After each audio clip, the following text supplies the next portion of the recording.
रहीम। अभी additional DGP साहब भगवत साहब से जनाब फ़हीम कुरैशी साहब टिमरीज़ के इंचार्ज और फिर वक्फ बोर्ड के चेयरमैन जनाब मोहतरम अज़मतुल्लाह हुसैनी साहब और फिर खुसरो पाशा हज कमेटी के चेयरमैन और दूसरे बहुत सारे समझिए के असाब हैं। और आज जो मुलाकात हुई वो गुस्ताख़ रसूल सल्लल्लाहु अलैहि वसल्लम के ताल्लुक़ से बहुत स्ट्रेट फॉरवर्ड बात की गई है और जो भी बात रखी गई है कोई डिप्लोमेसी से बात नहीं रखी गई है, बहुत दयानतदारी से। और ये जो डेलीगेशन है ये डेलीगेशन एक पॉलिटिकल डेलीगेशन भी है और यकीनी तौर पर इसको अप्रिशिएट करना चाहिए इस इनिशिएटिव को। और फिर हमारी शाही मस्जिद के इमाम साहब खतीब साहब भी इस डेलीगेशन में मौजूद थे। तो बात ये की गई है कि खाली FIR बुक करने से काम नहीं चलेगा, एक टीम को बहरहाल भिजाया जाए और उसकी गिरफ्तारी तेलंगाना की तरफ से हो। ये बड़ा मैसेज सारे समझिए मुल्क में सेकुलर फैब्रिक के लिए जो लोग काम करते हैं उसके लिए एक बड़ा मैसेज जाएगा। ये मसला समझिए बेशक हम बहैसियत मुसलमान का मसला समझ रहे हैं, लेकिन ये मसला मुल्क के सोशल फैब्रिक से और मुल्क में रिलीजियस सेंटिमेंट से जुड़ा हुआ है। आज वो कहा कल कोई और भी कुछ और कह सकता है। तो किसी भी मज़हब के ताल्लुक़ से, किसी भी मजहबी पेशवा के ताल्लुक़ से ऐसी बात ख़त्म नहीं होनी चाहिए। और जहाँ तक कि मोहम्मद रसूलुल्लाह सल्लल्लाहु अलैहि वसल्लम की शान और आपके अज़मत का मसला है, मुसलमान चाहे किसी भी ओहदे पर रहे उस पर कोई कॉम्प्रोमाइज़ नहीं किया जा सकता।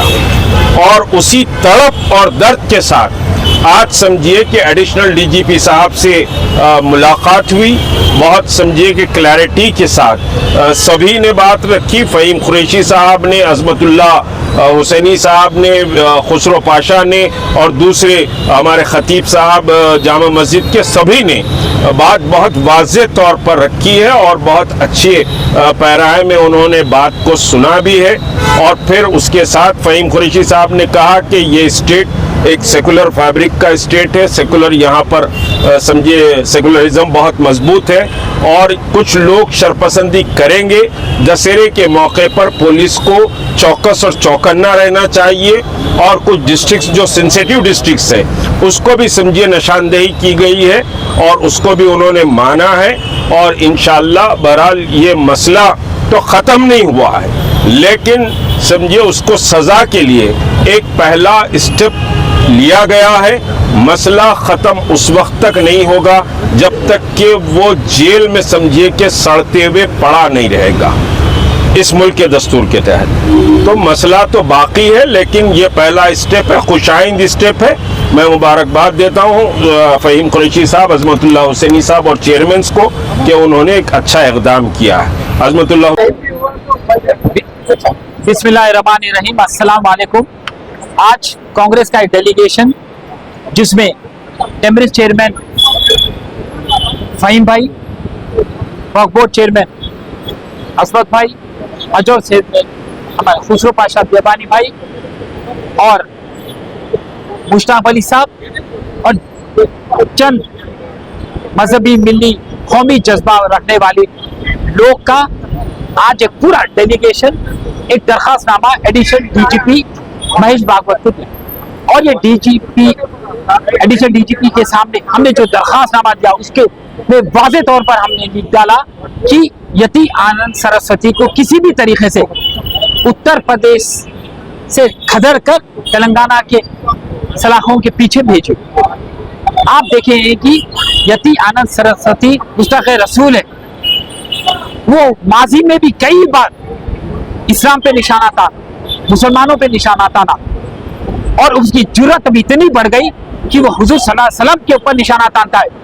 और एक मुसलमान अपने नबी के लिए सर कटा सकता है, पर नबी की गुस्ताखी बर्दाश्त नहीं कर सकता। उसको तो सलाखों के पीछे भेजना है।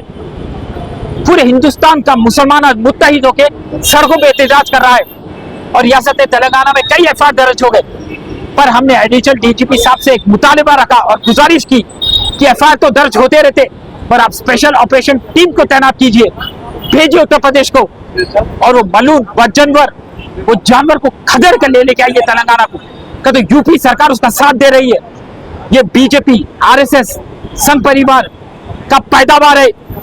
ये लोग पूरे हिंदुस्तान में हिंदू और मुसलमान के बीच में झगड़ों को छुड़ा रहे हैं। इंतखाबात से इसका फायदा होगा बोल के ये बयान दिया। और यति आनंद सरस्वती जैसे मलूनों को कहना चाह रहा हूं कि अगर से आप जबान चलाएंगे तो ये बात सोचेंगे कि सड़क पे नहीं उतरेगा मुसलमान सड़कों पे उतर गया, योगी की सरकार को झुका देगा, योगी की सरकार मजबूर हो जाएगी तुम्हारे को हिरासत में लेके सलाखों के पीछे भेज दे। अगर से योगी सरकार अगर से नाकामयाब होती है तो हमारी तेलंगाना की पुलिस कुछ करेंगी। हमारा पूरा एडिशनल डीजीपी साहब महेश भागवत ने तयकूद दिया, अरे अब हिंदू मुसलमान सिख ईसाई हम लोग सुकून से रहना चाह रहे हैं हिंदुस्तान में, और ऐसे जानवर हमारे बीच में इंतशार पैदा करके हमारे हिंदुस्तान को नफरत की आग में जला रहे हैं। अरे नबी के बारे में हम एक लफ्ज नहीं सुन सकते। अरे हमारे मगफिरत का जरिया है हमारे नबी, हमारे जन्नत का जरिया है हमारे नबी, खतई हम बर्दाश्त नहीं करेंगे। नबी की शान में जो गुस्ताखी करेगा उसको तो सलाखों के पीछे जाना होगा। यति आनंद सरस्वती, तू सोच रहा होगा कि तू बच जाएगा, तू बचने वाला नहीं है। हर जगह पे एहतजाज हो रहा है और मैं इस वीडियो के जरिए से मैं आवाम से गुजारिश करता हूं कि एहतजाज करना है करो दस्तूरी दायरे में रह के, कहीं तो दस्तूर आपको इजाजत देता, पर कानून को हाथ में न लो। बताओ कि इस्लाम मोहब्बत के पैगाम को आगे बढ़ाता है, प्यार के पैगाम को आगे बढ़ाता है, नफरत के पैगाम को आगे नहीं बढ़ाता। हम लोग सुकून कायम करना है रियासत तेलंगाना में, तो हमने गुजारिश की एडिशनल डीजीपी साहब से, और डीजीपी साहब ने हमको तयकूद दिया कि हम जल्द से जल्द हरकत में आएंगे। और आगे दशहरा है, दशहरा में ऐसे कोई दंगे ना छिड़ जाए, कोई एक मलून फिर कोई गुस्ताखी करने के लिए आगे ना बढ़े। ऐसे इक़दाम आप उठाइए, ऐसे कदम उठाइए, हम लोग सुकून तेलंगाना का बरकरार रखिए। हमको अच्छी तरीके से तयकूद मिल गया और रेवंत अन्ना की सरकार है ये, यहाँ दंगे फिसाद नहीं हो सकते। रेवंत अन्ना की सरकार हिंदू मुसलमान को एक निगाह से देख सकती, और इंशाल्लाह हम हिंदू मुसलमान हम लोग सुकून से रहेंगे, गंगा जमुना तहसील में रहेंगे, ये बरकरार रहेंगे। और ये मलून को तो जब तक सलाखों के पीछे हमने भेजी, हम खामोश तो बैठने वाले नहीं। खुदा हाफिज़, जय हिंद।